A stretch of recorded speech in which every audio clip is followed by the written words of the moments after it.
In The Dark Knight, Two-Face, formerly Harvey Dent, declares, "You thought we could be decent men in an indecent time, but you were wrong. The world is cruel, and the only morality in a cruel world is chance." To understand this, we need to know his story. Harvey Dent was Gotham's district attorney fighting corruption alongside Batman and Commissioner Gordon. He was known as the city's White Knight, a symbol of hope and justice, but his life changes when the Joker kidnaps both Harvey and his fiancée, Rachel Dawes. Batman can only save one. Dent survives, but half his face is burned and Rachel dies. Stricken by grief and rage, Harvey abandons his ideals, choosing to let a coin flip decide who lives and who dies. This quote is a bitter reflection on his loss of faith. He once believed in fairness, but after losing everything he loved, he sees the world as hopelessly random and cruel. In real life, Two-Face's words resonate when tragedy or injustice makes us question whether fairness truly exists. His transformation warns how pain can push good people toward despair, and how, in difficult times, clinging to pure chance can seem like the only way to make sense of injustice. In No Country for Old Men, Anton Chigurh, a cold and relentless hitman, asks the haunting question, "What's the most you ever lost on a coin toss?" This line carries a terrifying message about the role of fate and chance in life and death. Throughout the film, Chigurh uses a coin toss to decide whether some characters live or die.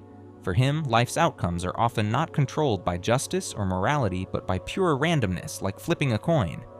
Anton Chigurh's backstory is one of a man who believes in fate and unavoidable destiny, yet he uses the coin toss to strip others of control over their lives. The coin toss is a cruel game he forces on his victims, pretending to offer them a choice when in reality survival is left to cold, indifferent chance. His question, "What's the most you ever lost on a coin toss?" is a chilling reminder that sometimes the biggest losses come not from decisions or actions, but from the unpredictable turns of fate.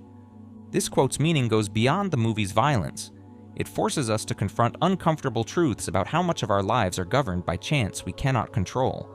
Despite all our efforts, many things, success, failure, survival, can come down to luck or misfortune. Life sometimes feels random and unfair, surprising us with losses we never expected. In the real world, Chigurh's question is a powerful warning. It reminds us to accept the uncertainty around us without denying it or becoming helpless. We may not control every outcome, but understanding fate's cold randomness can teach us humility and the importance of courage. It calls us to face the unknown with bravery, even when life feels like a coin toss. In Death Note, Light Yagami declares with unnerving conviction, "This world is rotten, and those who are making it rot deserve to die." At first, it's almost impossible not to empathize with him. A straight-A student in a broken justice system, Light stumbles upon a notebook that can kill anyone whose name is written in it. He begins by erasing violent criminals. No courts, no appeals, just swift, godlike justice. To many, it looks like the system finally works. But Light's quote reveals something deeper. A belief that morality can be weaponized and that death is an acceptable price for a cleaner world. He isn't just punishing evil, he's deciding who qualifies as evil. As his kill list expands from murderers to investigators, journalists, and critics, it becomes clear. The rot he speaks of isn't just crime, it's dissent, it's imperfection, it's anything that stands in his way. In the real world, this quote reflects a dark truth about authoritarian thinking. Dictators, extremists, and even misguided reformers have all used the same logic. The system is broken, so I'll break it further, for the greater good. And in doing so, they become the very rot they claim to fight. Light's tragedy isn't just his descent into megalomania, it's that he believes every step is righteous. His calm, calculated tone makes it even more chilling. There is no remorse, no hesitation, just clarity. This quote doesn't just explain Light's transformation, it warns us about the seductive nature of power wrapped in purpose. When justice becomes personal, when morality becomes absolute, and when someone decides the world is rotten, they may be right. But what they do next determines whether they're a savior or something far worse.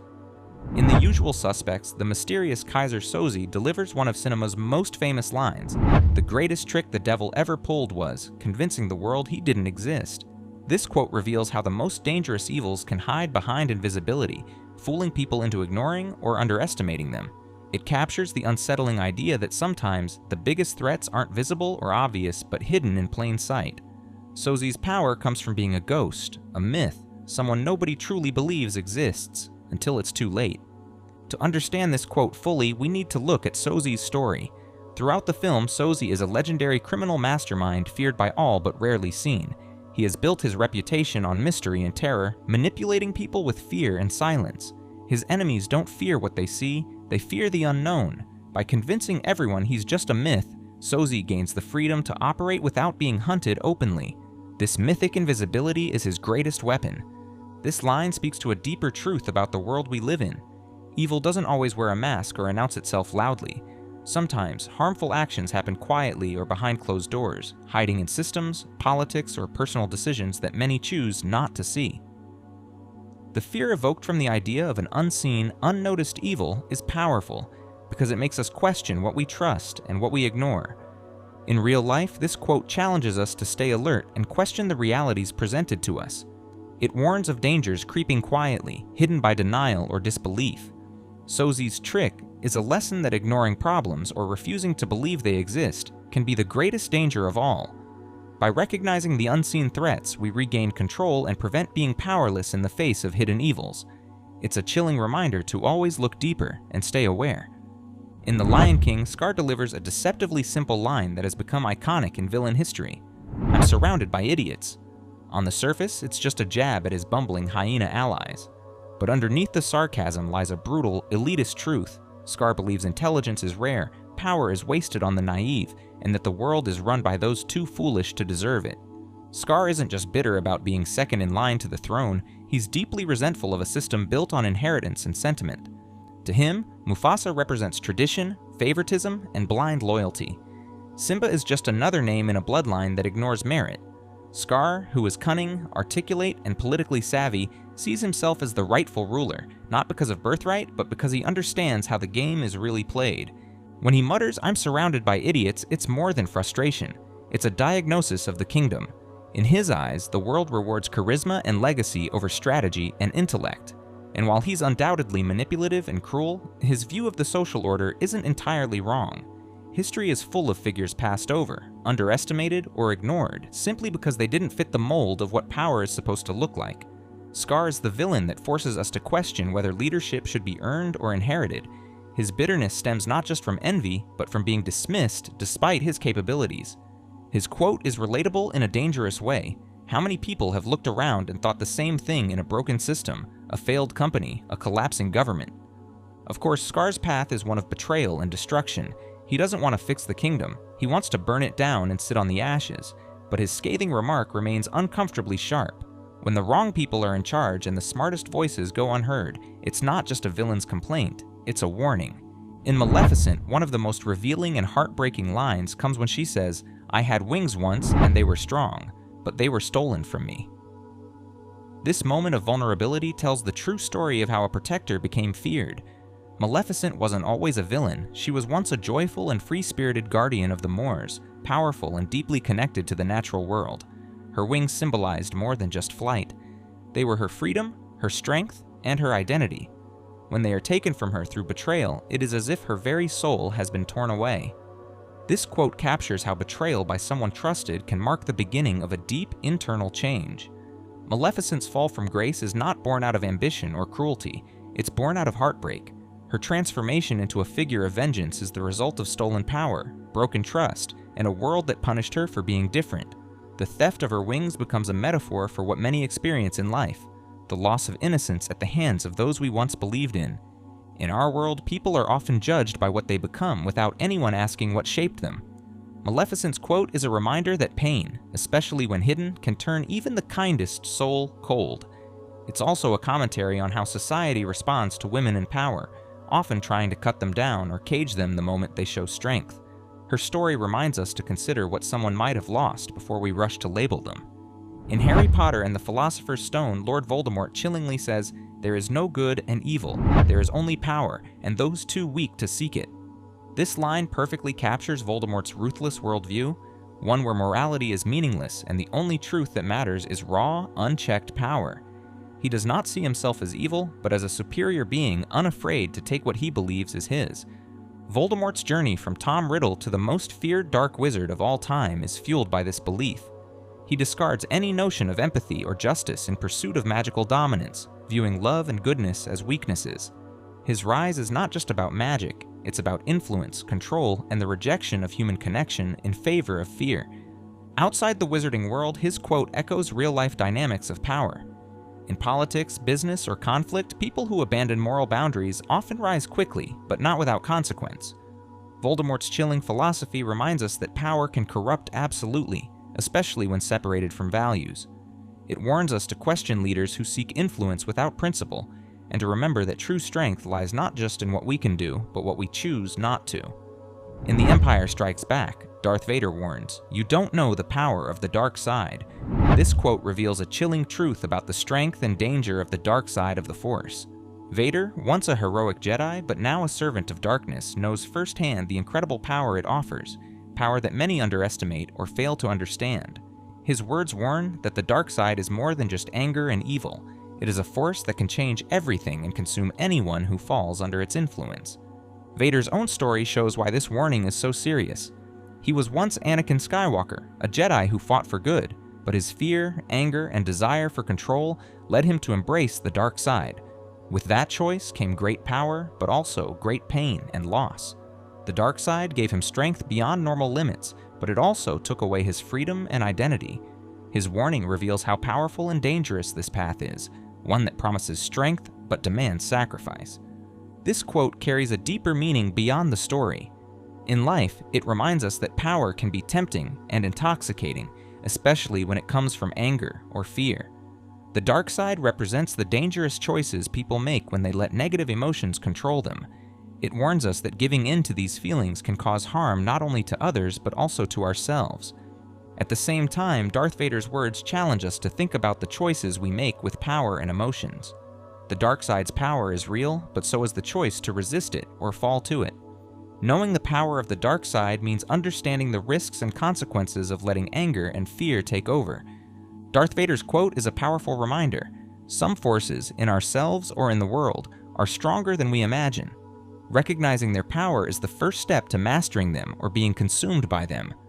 In Doctor Strange, the villain Kaecilius states, "People think in terms of good and evil, but really, time is the true enemy of us all."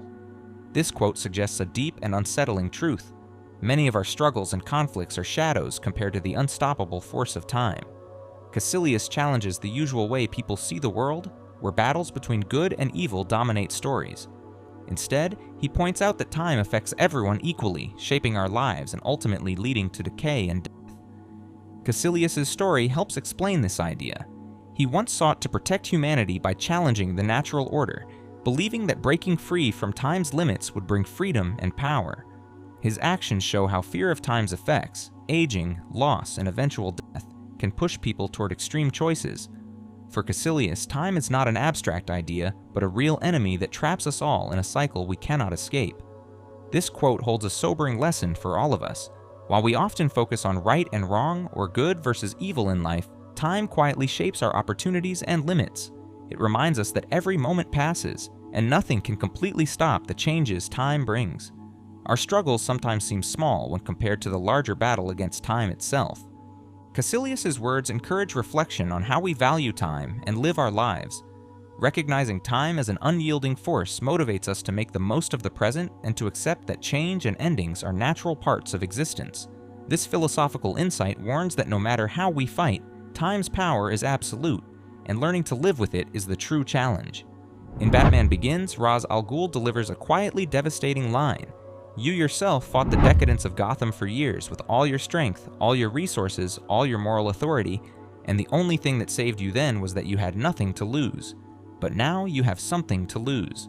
It's a soft-spoken threat wrapped in an unsettling truth. His words expose not just Batman's vulnerability, but a universal human flaw. Our morality becomes negotiable once we're afraid of losing what we love. Ra's doesn't see himself as evil. He believes he's restoring balance, purging societies that have become too corrupt to save. He views Gotham as a diseased organism, and himself as the necessary scalpel. What makes this line so chilling is its accuracy. Bruce Wayne did once fight with nothing to lose, driven by grief, anger, and justice. But now, with allies, identity, and purpose, he's become someone with stakes, and therefore, someone who can be compromised. This insight stretches far beyond Gotham. In the real world, the more comfort or privilege people gain, the more reluctant they become to challenge systems that benefit them. Power dulls outrage. Security blunts rebellion. Ra's sees this and uses it. He knows that fear of loss is the pressure point for any hero, activist, or citizen. What makes Ra's al Ghul so dangerous is that he doesn't operate out of greed or chaos. He acts with clarity, discipline, and a terrifying sense of moral purpose. He doesn't want power for himself. He wants a world that functions no matter the human cost. And in his calm indictment of Bruce Wayne, we're left with a haunting reminder. When you have nothing to lose, you fight freely. But when you have everything to lose, you might stop fighting at all. In the movie Wall Street, the character Gordon Gekko boldly claims, "Greed, for lack of a better word, is good." Greed clarifies, cuts through, and captures the essence of the evolutionary spirit. This controversial quote shows Gekko's belief that greed, often seen as selfishness, is actually a driving force behind progress and success. For him, greed pushes people to work harder, compete, and innovate, helping society evolve by rewarding those who strive the most. Gekko's character is a ruthless businessman who uses greed as a justification for his actions, believing that wanting more money and power is natural and beneficial. He sees greed as a tool that reveals true priorities and motivates people to take bold actions. His view challenges the usual idea that greed is only bad by suggesting it is necessary for survival and growth. While many might disagree with Gekko's glorification of greed, his quote touches on a real part of human nature. The desire to improve, achieve, or protect oneself can push people to reach higher and solve problems. In evolution, stronger or smarter individuals succeed and help species adapt and survive. Similarly, in business or life, ambition can lead to new ideas and progress. However, this quote also warns us to think carefully about greed's effects. While it can inspire achievement, unchecked greed can lead to harm, unfairness, or destruction. Gekko's words remind us that greed plays a powerful role in human behavior, but it must be balanced with responsibility and care for others to benefit society truly. In Batman vs. Superman: Dawn of Justice, Lex Luthor delivers a dark and unsettling thought when he says, "Devils don't come from hell beneath us, they come from the sky." This quote flips the traditional idea of evil being something that lurks underground or in distant places. Instead, Luthor warns that great dangers, and even evil, can come from above, from powerful beings or forces we don't fully understand. For him, the real threat is not a hidden monster, but something close and overwhelming, like Superman, who falls from the sky and changes everything. Luthor's statement reflects his deep fear and mistrust of Superman. While many see the superhero as a symbol of hope and protection, Luthor views him as a dangerous and uncontrollable force. The devils from the sky represent unknown power that can disrupt our world, challenging human control and safety. Luthor's warning suggests that true evil or danger can come dressed as saviors or gods, making it hard to tell friend from foe. This quote encourages us to think about the risks of placing too much trust in those who seem all-powerful or beyond us. It reminds us that anyone, no matter how good they appear, can have a dark side or hidden intentions. Luthor's words caution against blind faith and the dangers of power that is not checked or questioned. At the same time, his view shows how fear can shape how we see others, especially those who are different or stronger. It challenges us to balance hope and caution, recognizing that strength from the sky might bring both salvation and destruction. Lex Luthor's quote is a powerful reminder that evil isn't always obvious or coming from far away. Sometimes it arrives in unexpected forms, close to home, and in ways we might not expect. It urges us to be vigilant and thoughtful about power and where real dangers truly lie. In Star Wars Rebels, Grand Admiral Thrawn delivers one of the most unsettling insights into his tactical genius when he says, "To defeat an enemy, you must know them. Not simply their battle tactics, but their history, philosophy, art." Unlike other Imperial commanders who rely on brute force, Thrawn studies his enemies as whole cultures. He observes their values, their creative expressions, their emotional centers. He weaponizes empathy, not for compassion, but for precision. Thrawn doesn't rage or rant. He doesn't posture, he calculates. This quote reflects his chilling method of warfare. To understand is to destroy with purpose. He doesn't view art and philosophy as distractions from war, but as gateways into the soul of a people. And once he knows who you are, he can predict everything you'll do. This approach to domination is far more dangerous than mindless violence. It's methodical, surgical.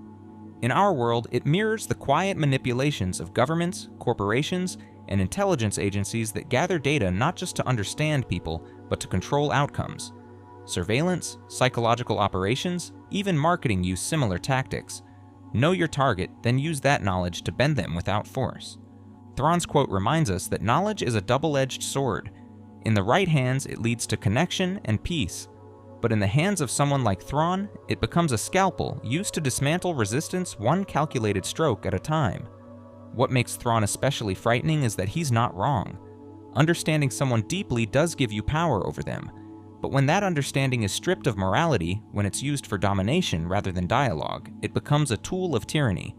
His words reveal a truth that applies far beyond the Empire.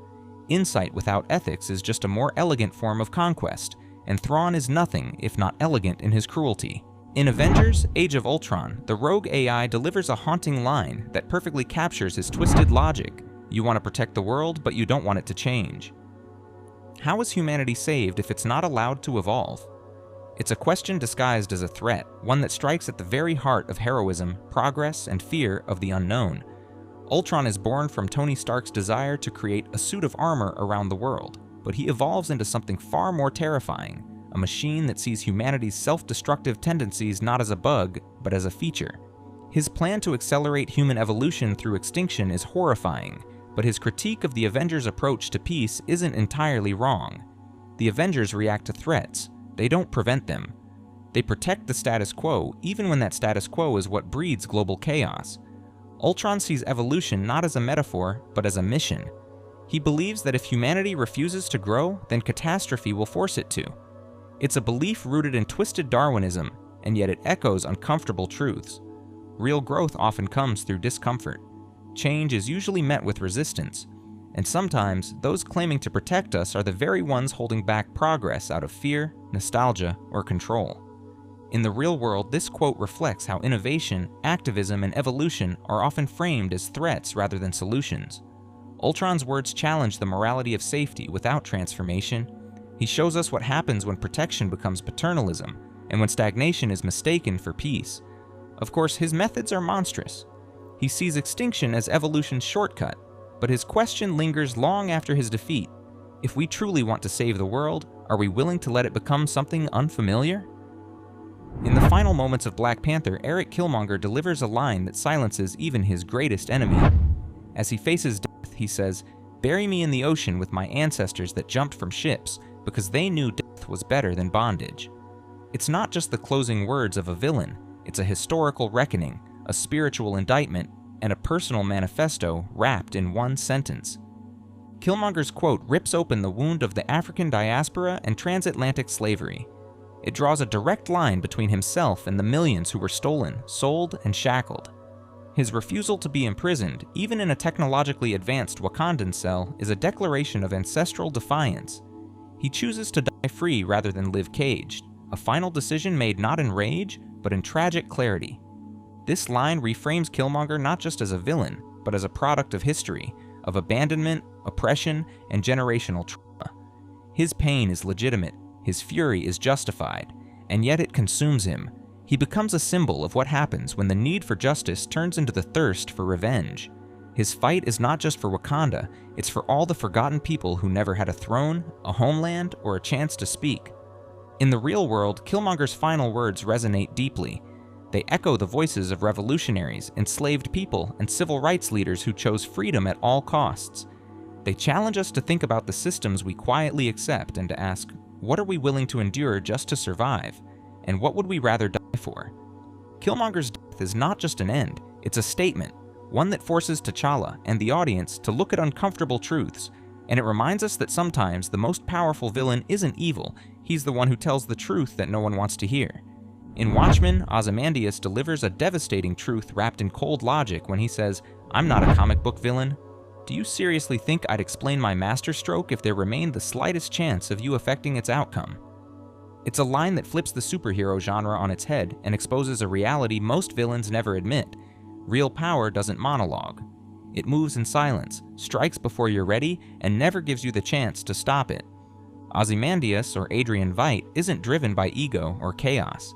He sees himself as the only one smart and strong enough to make the impossible choice, sacrifice millions to save billions. While others argue about ethics or what might be right, he's already acted. The calm with which he speaks this line, after orchestrating the deaths of millions, makes it even more disturbing. He isn't boasting, he's simply stating what he sees as necessary, efficient truth. This quote forces us to confront an uncomfortable idea. the most dangerous people aren't loud or reckless. They're calculated, calm, and already 10 steps ahead. Ozymandias doesn't seek chaos like the Joker or domination like Thanos. He wants peace, but a peace born from mass deception and irreversible tragedy. His logic is cold, but not insane. That's what makes it terrifying.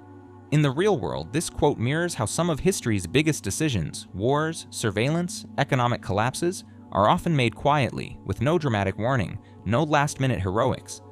Ozymandias reminds us that the people who shape the world often don't wait for permission. They act and then shape the story afterward. His words are a slap in the face to anyone expecting justice to arrive in time. They expose the flaw in believing that good always has the final move. Sometimes the move is already made, and it's too late to stop anything. In X-Men First Class, Magneto delivers a stark and powerful statement when he says, "Peace was never an option."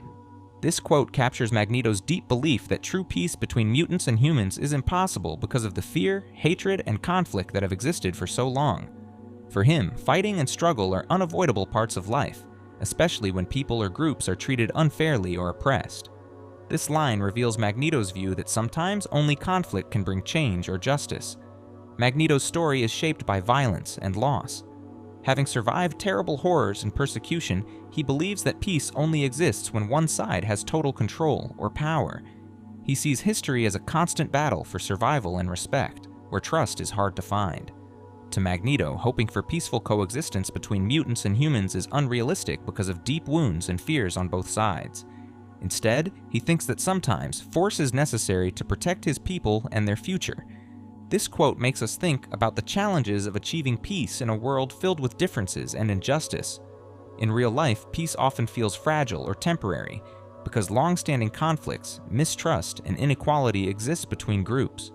Magneto's harsh truth reminds us that peace requires a lot of work and may never come easily or quickly. It forces us to ask difficult questions. When is peace possible? When do people feel forced to fight for their rights or survival? At the same time, Magneto's words show the sadness and frustration behind the anger. His belief that peace is impossible reflects the pain of being mistreated and the fear of losing everything. It urges us to understand why some believe conflict is the only way. Magneto's quote challenges us to face uncomfortable truths about peace, power, and justice. It teaches that peace is not guaranteed and may require great courage to build in a world where violence has long been the answer. Sometimes, peace was never an option, but that doesn't mean it is impossible to strive for. Another unforgettable moment from Avengers Infinity War comes when Thanos reflects, "I know what it's like to lose. To feel so desperately that you're right, yet to fail nonetheless." This quote reveals the emotional core behind his destructive plan. Thanos sees himself not as a tyrant, but as a visionary who has known defeat and learned from it. His mission to wipe out half of all life is, in his eyes, a painful but necessary act of balance. This quote shows Thanos not just as powerful, but as someone molded by loss and failure. He believes that salvation requires sacrifice, and that only those willing to endure agony can create lasting peace. In his mind, mercy is weakness, and only suffering can yield strength. In real life, this line resonates with the painful truth that conviction isn't always enough. Even when we believe we're right, things can still fall apart. Thanos' reflection serves as a caution. Belief without wisdom can become delusion, and determination without empathy can justify cruelty. His words invite us to think carefully about the price of our ideals and what we're willing to lose in their pursuit. In The Dark Knight, the Joker chillingly says, "Nobody panics when things go according to plan, even if the plan is horrifying." This line captures his twisted view of society and how people often become numb to cruelty when it is organized and predictable. The Joker's plan is to spread chaos and force Gotham's citizens to confront their darkest fears and moral choices. He knows that when terrible things happen suddenly and unexpectedly, people panic and resist. But when cruelty follows rules or routines, society accepts it quietly, almost as normal. In the movie, the Joker orchestrates a series of crimes that push Gotham to the edge, such as threatening to blow up a hospital and manipulating a ferry to choose between blowing up another. His goal is to show that beneath the surface, people's morality is fragile and can collapse under pressure. The quote highlights how society often tolerates injustices or horrors if they feel controlled or justified. This could be cruel governments, unfair laws, or systems that harm people but claim to serve order. The Joker's words hold a dark truth in the real world. History shows that cruelty wrapped in order, for example, strict rules leading to oppression, can be accepted by many without immediate outcry. People may fail to question the plan even when it causes harm. This quote forces us to stay alert and question authority and routines, especially if they feel unjust. It warns us not to lose our empathy or awareness simply because the cruelty follows a steady, predictable path. The Joker reveals how dangerous it is when horrors become normal. If you liked this video, don't forget to subscribe, and you also might enjoy watching these. Thanks.